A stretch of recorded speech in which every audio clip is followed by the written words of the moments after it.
Aman. Assalamualaikum warahmatullahi wabarakatuh. Eh, Perkenalkan, kami dari kelompok 7 akan mempresentasikan hasil kerja kelompok kami. Di sini kami akan menjelaskan tentang Gradis Simulation pada Omnet++. Eh, ber- Anggota kami berisi 4 orang, dengan saya sendiri Muhammad Ronallah, ada Muhammad Fadil Akbar, Muhammad Fandi Karafif, dan Muhammad Ferdiansyah. Yang pertama-tama kita akan membahas bab 1 yaitu pendahuluan. Yang pertama dibahas dari bab 1 ini ialah latar belakang dari suatu permasalahan bab. Simulasi protokol koordinasi UAV menggunakan Gradisim untuk pemantauan lahan pertanian adalah bahwa pemantauan lahan pertanian merupakan aspek penting dalam meningkatkan produktivitas dan efisiensi pertanian.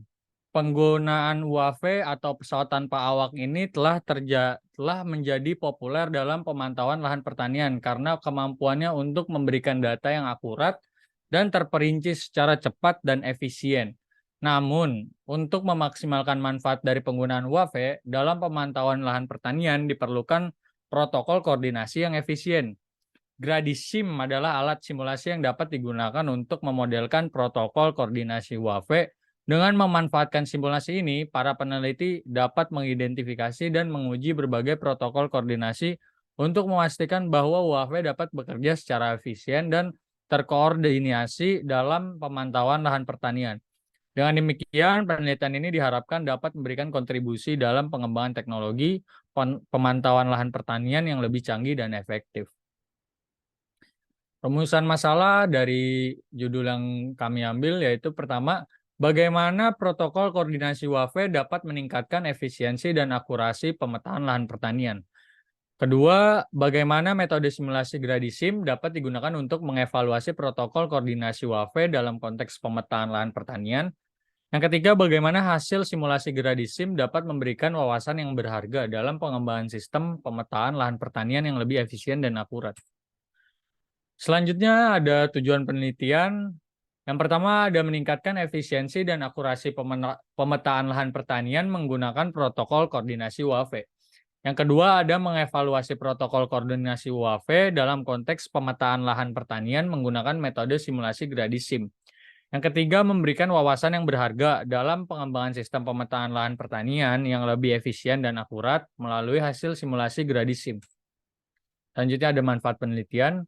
Pertama, meningkatkan kualitas hasil pemetaan lahan pertanian melalui optimalisasi protokol koordinasi UAV.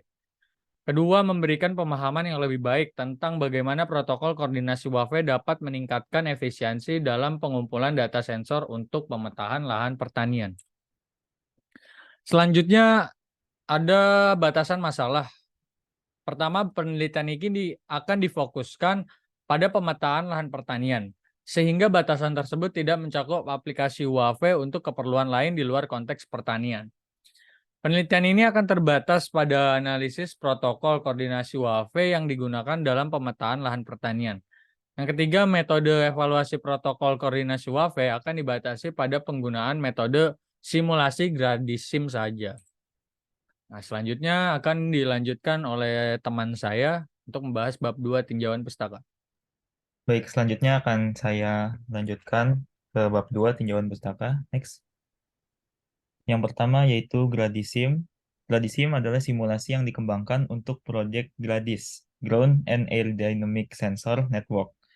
Framework ini memungkinkan simulasi node jaringan yang saling berhubungan dan penerapan kawanan UAV dan strategi koordinasi sensor dengan tujuan mengelola kawanan UAV otonom ini untuk mengumpulkan data sensor di lapangan secara mandiri dan efisien. Next. Selanjutnya ada Omnet++.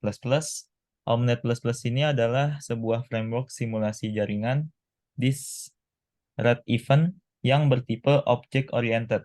Simulator ini digunakan untuk membangun simulator jaringan dan dapat digunakan secara gratis untuk simulasi non-komersial seperti di institusi akademik dan pendidikan.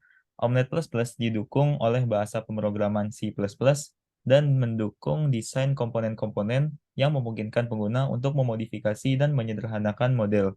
Kerangka simulasi ini memiliki banyak model dan kerangka kerja yang telah dikembangkan oleh peneliti dalam berbagai bidang, seperti jaringan berkeliling, model sumber daya, protokol internet, jaringan LAN berbasis switch, jaringan peer-to-peer, streaming media, jaringan mobile ad hoc, jaringan mesh, jaringan kendaraan, jaringan optik, sistem HPC, dan sistem cloud computing.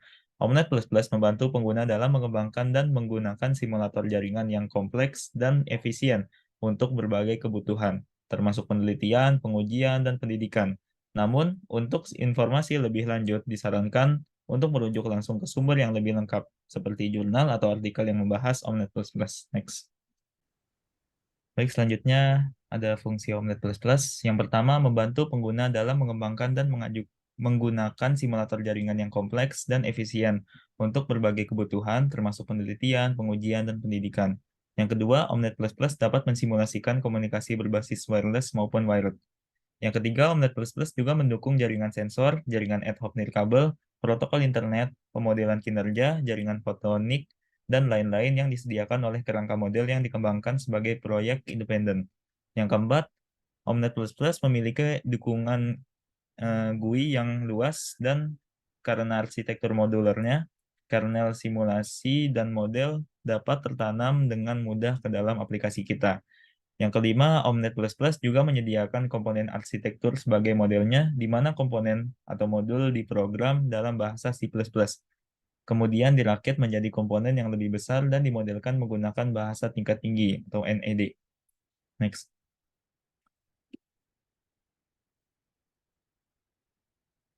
Selanjutnya yaitu manfaat Omnet++. Yang pertama, Omnet++ menyediakan kerangka kerja yang fleksibel untuk modelisasi, memungkinkan para peneliti untuk membuat model WSN yang sesuai dengan spesifikasinya. Yang kedua, untuk mengintegrasikan protokol dan model aplikasi yang terintegrasi. Omnet++ memungkinkan simulasi yang lebih akurat dari seluruh rangkaian protokol yang digunakan dalam WSN. Yang ketiga, dapat digunakan untuk mengimplementasikan dan mengevaluasi kinerja protokol komunikasi khusus pada WSN. Omlet++ mendukung analisis dan evaluasi manajemen daya dalam WSN. Ini termasuk pengamatan terhadap tingkat konsumsi energi pada sensor, perbandingan antara skema manajemen daya, dan identifikasi area untuk peningkatan efisiensi energi. Yang keempat, Omnet++ mendukung analisis dan evaluasi manajemen daya dalam WSN. Ini termasuk pengamatan terhadap tingkat konsumsi energi pada sensor, perbandingan antara skema manajemen daya dan identifikasi area untuk peningkatan efisiensi energi. Yang kelima, para peneliti dapat mengimplementasikan kondisi lingkungan yang realistis dalam simulasi mereka, seperti asimetri dalam komunikasi, perubahan kondisi cuaca, atau hambatan fisik. Hal ini membantu memahami bagaimana WSN beroperasi di lingkungan yang dinamis. Next.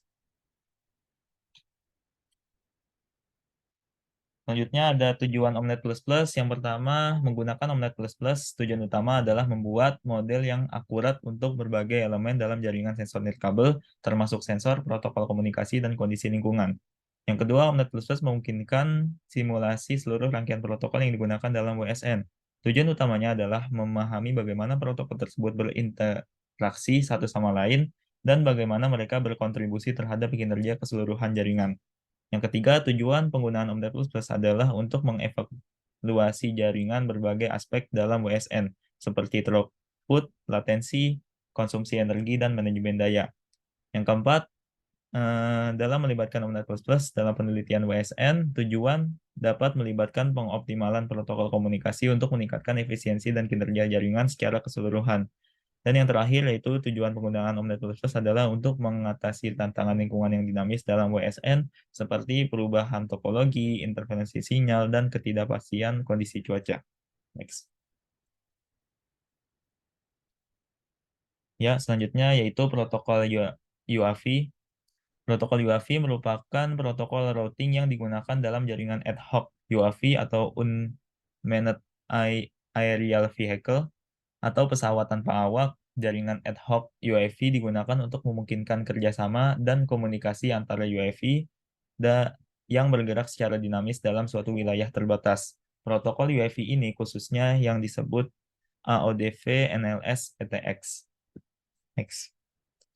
Oke, selanjutnya yaitu fungsi protokol UAV. Yang pertama, protokol root membantu UAV dalam menentukan jalur optimal untuk mengunjungi sensor-sensor yang tersebar.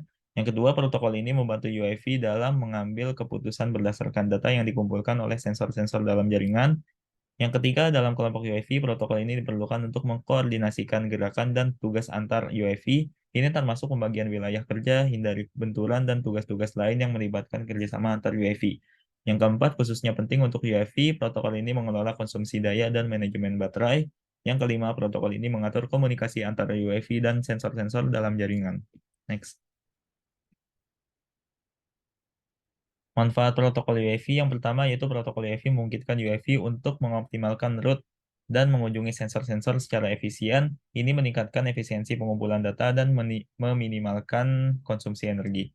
Yang kedua, protokol UAV mendukung koordinasi dan kolaborasi antar UAV dan sensor-sensor. Hal ini memungkinkan kerjasama yang efisien dalam tugas-tugas pengumpulan data dan pemantauan. Yang ketiga, UAV dapat dengan cepat beradaptasi dengan perubahan kondisi lingkungan atau perubahan dalam kebutuhan misi. Protokol ini memastikan fleksibilitas dan mobilitas tinggi dalam respon terhadap perubahan. Yang keempat, perubahan UAV memungkinkan pemantauan daerah yang sulit dijangkau, berbahaya, atau terpencil. Protokol ini memastikan UAV dapat bekerja secara efektif dalam menjalankan misi di daerah-daerah tersebut.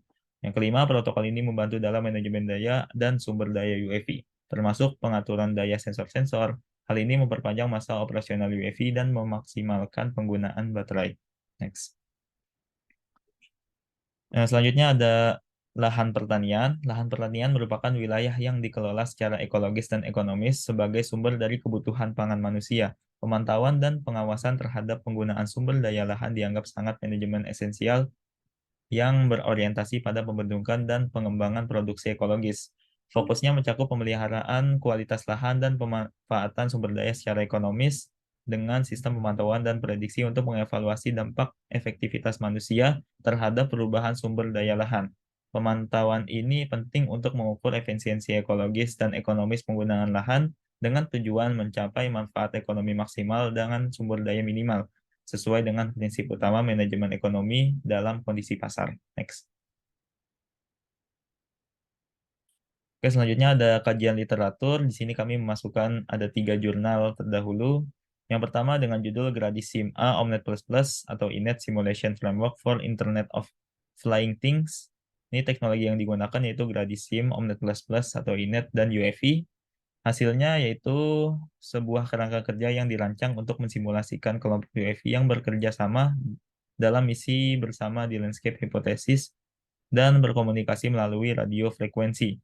Tujuan utama dari pembuatan kerangka kerja ini adalah untuk membantu memverifikasi protokol komunikasi, koordinasi, dan kesadaran konteks yang sedang dikembangkan dalam proyek Gradis.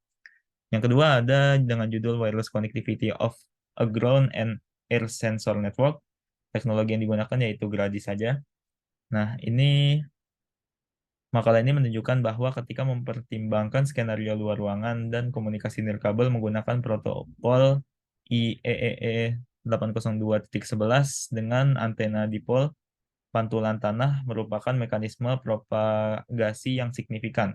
Dengan cara ini, model Touré untuk lingkungan ini memungkinkan untuk memprediksi dengan berbagai akurasi daya sinyal yang diterima. Studi ini relevan dengan aplikasi di komunikasi antara kendaraan udara tanpa awak yang terbang, yaitu UAV, dan sensor tanah.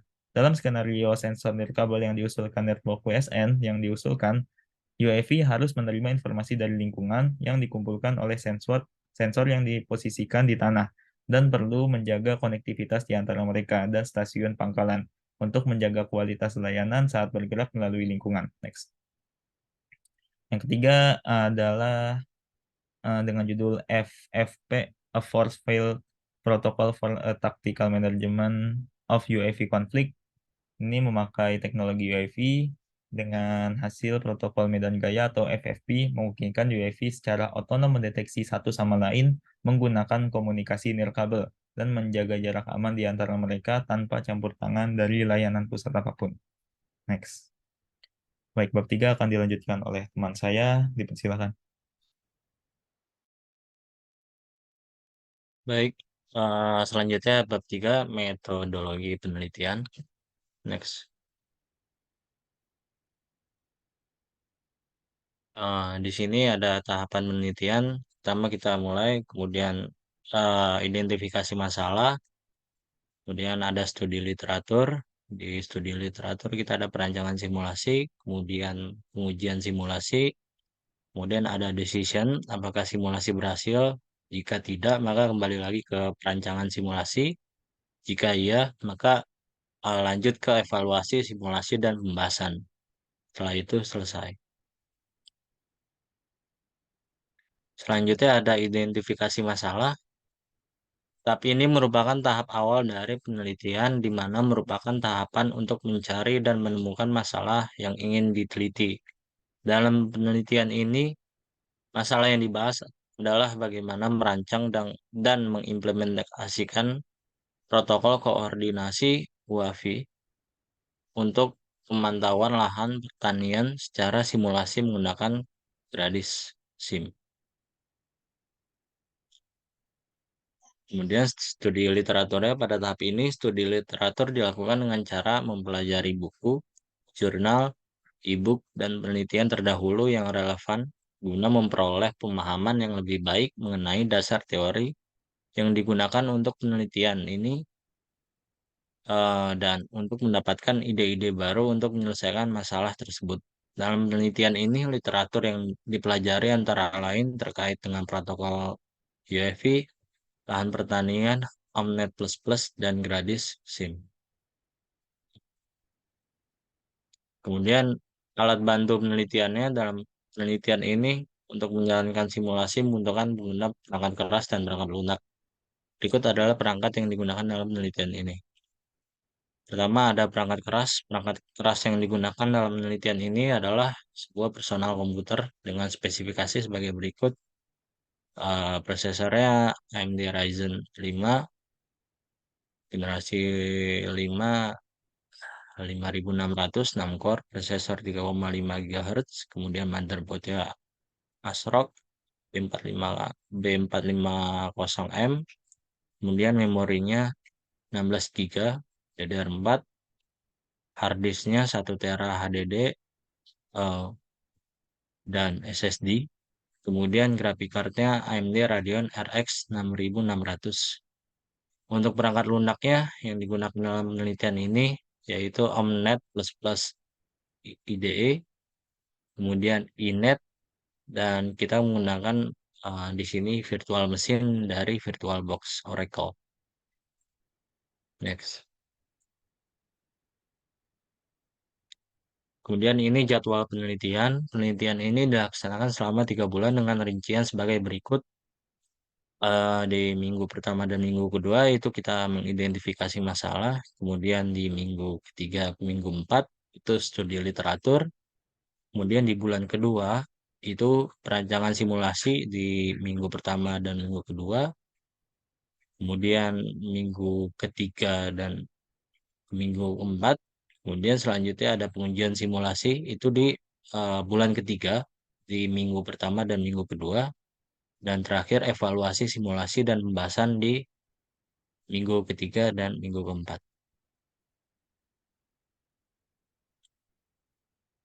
Baik, untuk perancangan akan dijelaskan oleh teman saya. Baik, terima kasih. Selanjutnya adalah perancangan simulasi bagian pertama. Pada tahap perancangan simulasi, penelitian ini akan merinci bagaimana simulasi protokol koordinasi UAV menggunakan Gradis SIM untuk pemantauan lahan pertanian dengan melibatkan 50 knot dan juga 2 drone. Perancangan simulasi ini merupakan langkah kunci untuk memastikan bahwa implementasi protokol koordinasi dapat diuji dengan baik sebelum dilakukan pengujian secara menyeluruh. Dalam perancangan simulasi ini, Not dan drone diposisikan dengan mempertimbangkan lokasi awal, kapasitas baterai, dan juga jenis sensornya. Protokol koordinasi dipilih atau dirancang untuk mengkoordinasikan drone dan 50 knot guna mencapai pemantauan lahan pertanian yang efisien dengan parameter seperti interval pengambilan data dan metode perutean drone diatur sesuai kebutuhan penelitian.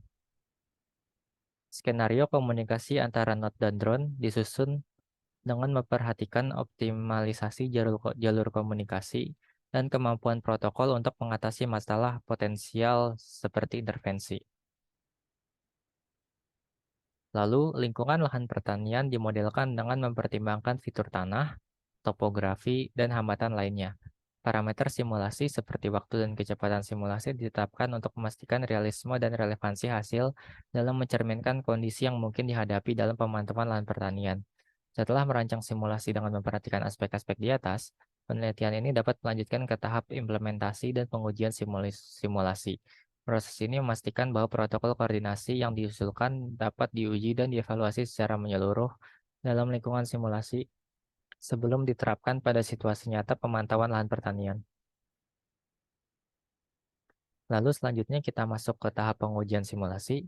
Pada tahap ini peneliti perlu menguji model simulasi yang telah dibuat. Pengujian dilakukan dengan memberikan input data dan parameter yang sesuai dengan kondisi aktual. Pengujian simulasi dilakukan untuk mengetahui apakah model simulasi dapat bekerja dengan baik dan apakah hasil simulasi sesuai dengan kondisi aktual. Apabila kondisi simulasi berhasil berjalan dengan baik dan sesuai dengan yang diharapkan, maka pengujian dianggap berhasil dan penelitian lanjut ke tahap selanjutnya. Jika pengujian tidak berjalan dengan baik atau berjalan dengan baik namun tidak sesuai dengan yang diharapkan, maka pengujian dianggap tidak berhasil dan penelitian kembali ke tahap sebelumnya yakni perancangan simulasi. Lalu setelah melakukan pengujian simulasi, selanjutnya kita masuk ke tahap evaluasi simulasi dan pembahasan. Pada tahap ini akan dilakukan evaluasi dan pembahasan yang mendetail tentang hasil yang diperoleh dari tahapan pengujian simulasi. Evaluasi hasil simulasi dilakukan untuk mengetahui apakah protokol koordinasi UAV yang dirancang dapat menyelesaikan masalah yang dibahas. Nah, ini selanjutnya ada gambaran kasar dari simulasi yang kita akan lakukan.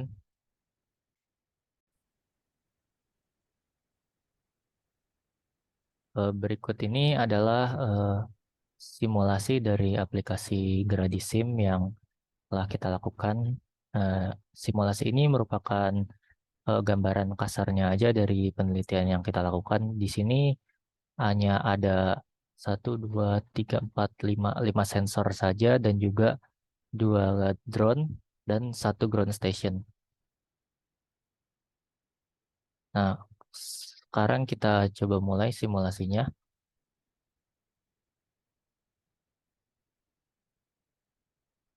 Nah, di sini drone-nya mulai berjalan menggunakan protokol yang sudah dirancang sebelumnya untuk mendekati sensor-sensor yang ada. Ini drone pertamanya jalan.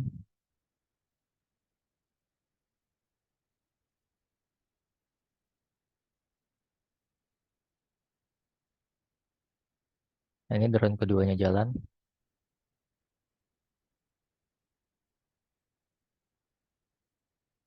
Nah, fungsi drone di sini itu untuk menangkap data-data yang ada di sensor-sensornya. Bisa dilihat di sini, di atas ini jumlah data dari drone yang drone pegang. Nah, dari saat mendekati sensor 0, dia berubah menjadi 5, bahwa dia itu menerima data dari sensor 0. Lalu saat mendekati sensor 1 dan sensor 3, dia akan menerima data juga. Nah, itu menerima data.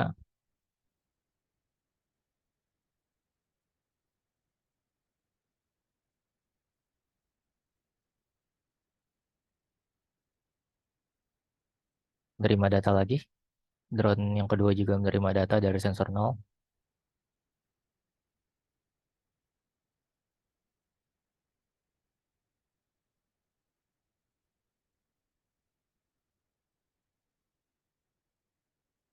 Kita percepat saja.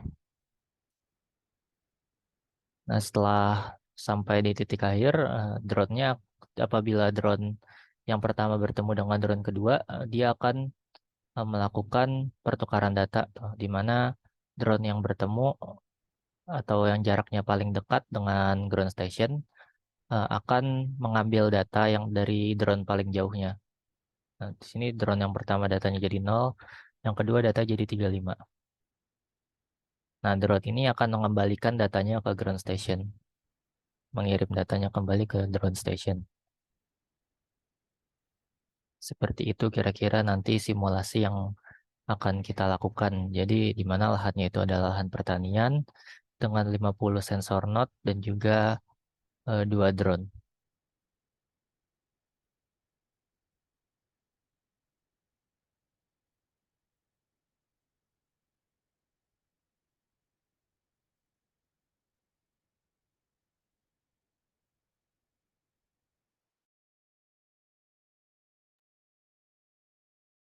Selanjutnya ini ada sesi tanya jawab, akan saya kembalikan ke moderator.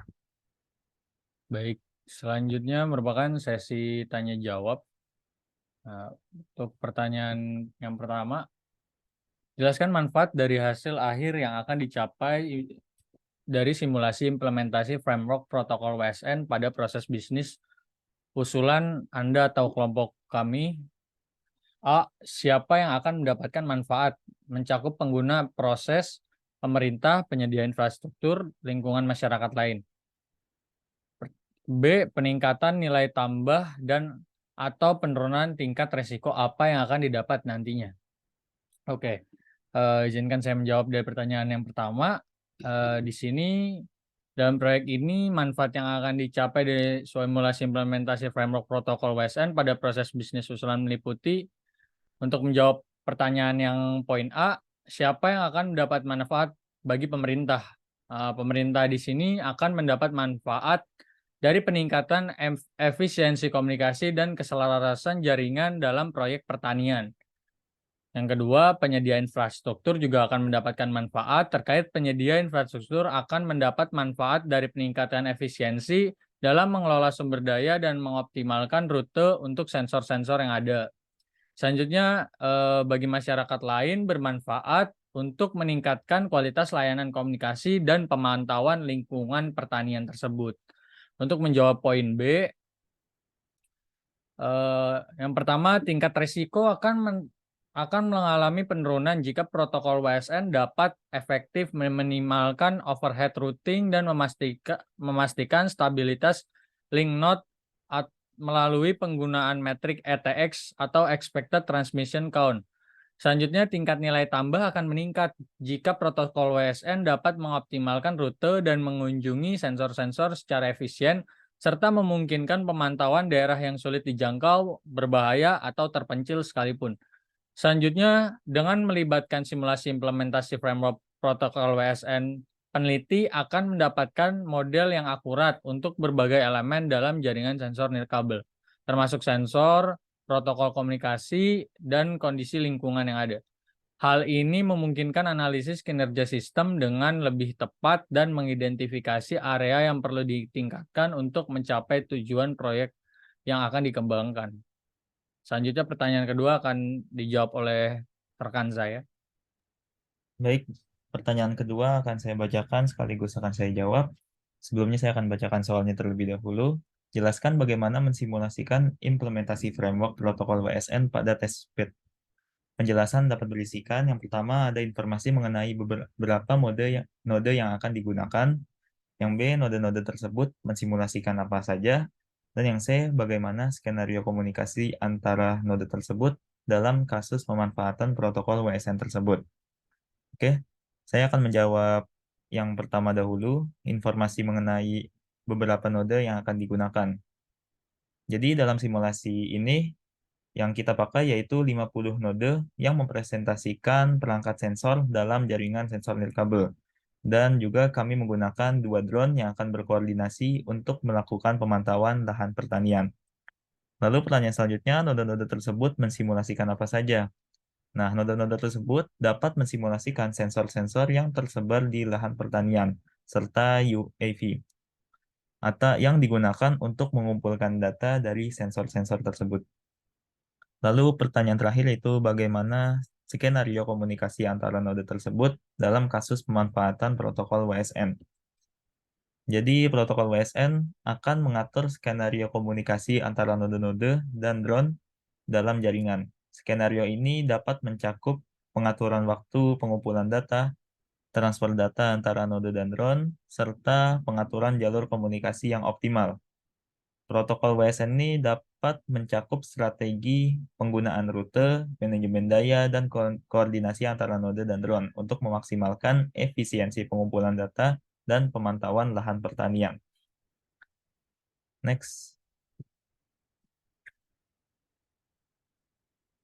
Baik, pertanyaan ketiga akan dilanjutkan oleh rekan saya.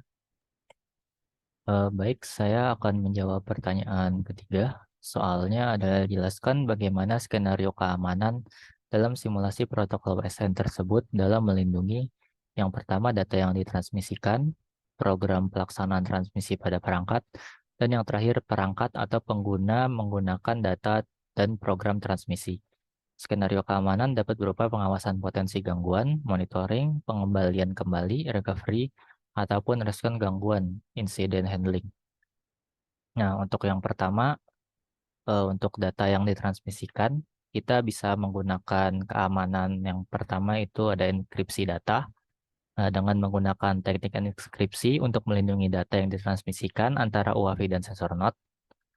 Nah, karena komunikasi antara UAV dan sensor node ini menggunakan Wi-Fi, jadi protokol seperti WPA2 atau WPA3 dapat digunakan untuk mengamankan komunikasi.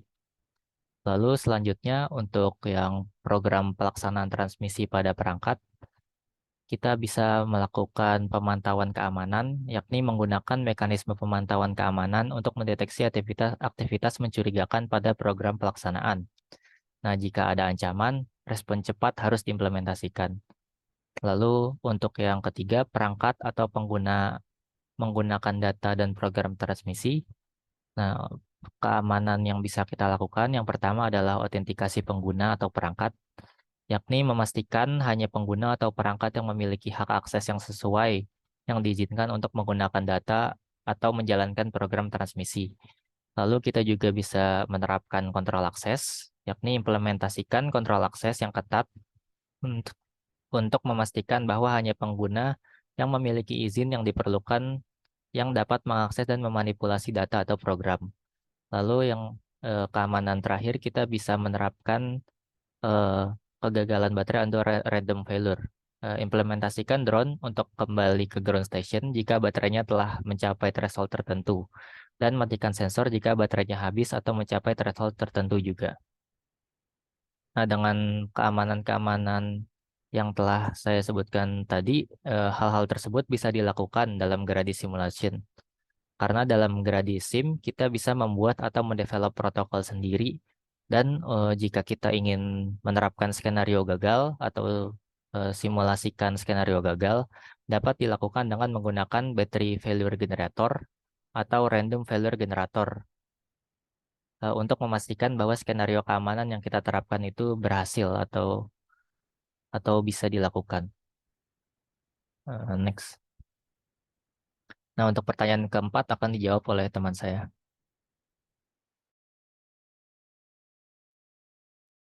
Baik, terima kasih untuk pertanyaan keempat. Jelaskan bagaimana mengukur penghematan energi dan komunikasi dalam simulasi skenario proses yang menggunakan protokol WSN tersebut. Efisiensi komunikasi dapat mencakup penjelasan mengenai baik untuk jawabannya untuk mengukur penghematan energi dan komunikasi dalam simulasi skenario proses yang menggunakan koordinasi UAV menggunakan Gradisim dapat menggunakan metode pengukuran yang sesuai dengan tujuan simulasi tersebut. Beberapa contoh metode pengukuran yang dapat digunakan termasuk pengukuran konsumsi energi UAV selama simulasi, pengukuran kualitas komunikasi antar UAV, dan pengukuran kinerja keseluruhan dari skenario yang diuji. Kemudian eh, pertanyaan yang A adalah informasi karakter protokol transmisi yang mungkin dilakukan.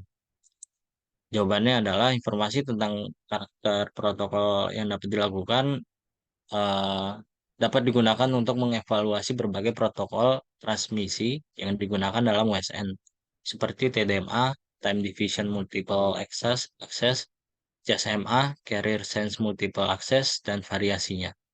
Protokol ini dapat dicirikan berdasarkan konsumsi energi, latensi, dan kinerja throughput-nya. Kemudian yang B, pertanyaannya adalah informasi rata ukuran paket jaringan yang dapat ditransmisikan pada kasus terburuk. Simulasi dapat digunakan untuk menentukan ukuran paket maksimum yang dapat ditransmisikan dalam skenario terburuk dengan mempertimbangkan faktor-faktor seperti topologi jaringan, gangguan, dan jarak antar node. Informasi ini penting untuk merancang protokol komunikasi yang efisien dan mengoptimalkan penggunaan sumber daya jaringan. Simulasi ini juga dapat digunakan untuk mengevaluasi kinerja WSN dalam hal konsumsi energi, latensi, dan throughput.